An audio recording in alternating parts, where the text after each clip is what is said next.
Everybody knows what an empty fridge looks like, what an empty shelf looks like in a shop. So if you were to see this, you would immediately know that something was amiss. And you would start to stock up in your own house from other sources to make sure if the shops were ever completely emptied, or if the price went up too high for you to afford, you wouldn't have to beg, borrow or steal. You would have sufficient resources, food, water and clothing, heating and fuel and medicines, and sometimes alcohol. You would have sufficient resources to keep yourself from harm's way. You'd be able to keep yourself fed, keep your family fed, you'd be able to keep the ship going and rolling, and life would continue. So I think the problem starts when you are not showing the full picture. When you go into a shop, if you see empty shelves, your brain knows to think, whoa, panic, what's going on there? But if you see full shelves, you're tricked. You don't realise what's going on. Even if the shelf that used to have 8 different products on it now just has one product drawn across the whole aisle, in your head it's still full shelves. And that's what we're seeing now. I've just got back from my local shop and I said to the manager, have you noticed 8 or 9 of the things I regularly buy, which used to be the bread and butter of this shop, excuse the pun, these used to be the things you sold the most of, you no longer stock any of those items. And now, if I were to buy the next similar item, I'm in fact buying the most expensive product that this shop sells. So I'm no longer buying 10 things at once, I'm now buying one of the same thing, just with a more expensive brand on top of it. And you know what he said to me? Oh, I hadn't really noticed it. And that's exactly the problem. We have not noticed this happening. It's been happening for ages. It's been happening for the longest time. But we switch on our news channels or we look on our social media and we see food banks, we see charities, aid, sending aid abroad to Ukraine, to Israel, to Africa. And we are fooled. We think, well, this country must have the most food if we're sending it to all these other countries. If we can afford to give away our money, our food, our fuel, willy-nilly, millions of pounds of it every single day.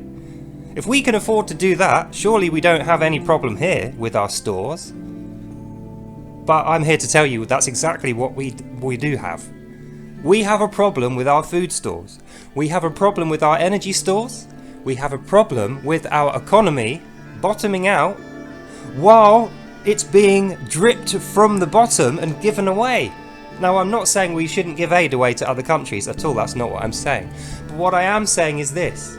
We need to recognise the price of what we have is affected by the amount we give away.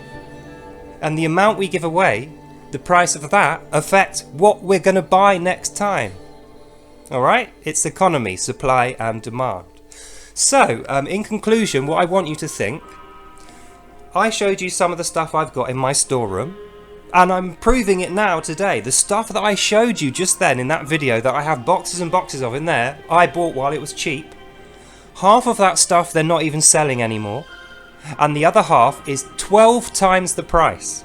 Not 1 or 2 or 4, 12 times the price. If I were to buy that again, I'd need to spend 12 times the amount of money. And it's only going to get worse, ladies, gents and Pikachus. So I reiterate, things are coming that we are not ready for and we need to be ready for. We need to prepare, and that means we need to stock up on the basics, the essentials, bread, cans of food, pasta, these kind of things. Don't worry about fresh vegetables and fruit, they will rot. You don't store those things.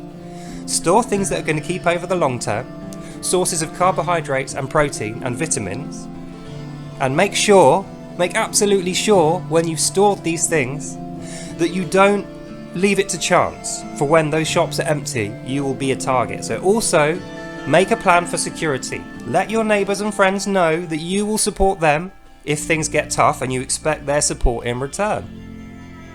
Like I say, things are changing very, very fast out there. And by October, November, December, up to Christmas, we'll know a little bit more about how the wars across the world in Israel, Russia and Ukraine are to affect us here in Britain. And what the response will be in January, February, March. Going forward, how it's going to affect us. Alright? So like I say, get yourself prepared, don't panic, know who your enemies and your friends are, and start making preparations and getting ready now So when the worst happens, you are not caught short. And that's the end of this video. So I hope you enjoyed that, and I'll see you in the next one. Bye now. Please, I beg you, don't be the person who wishes they'd made a plan but never did. Don't be the person who ends up begging, borrowing, or stealing. We need to get ready now.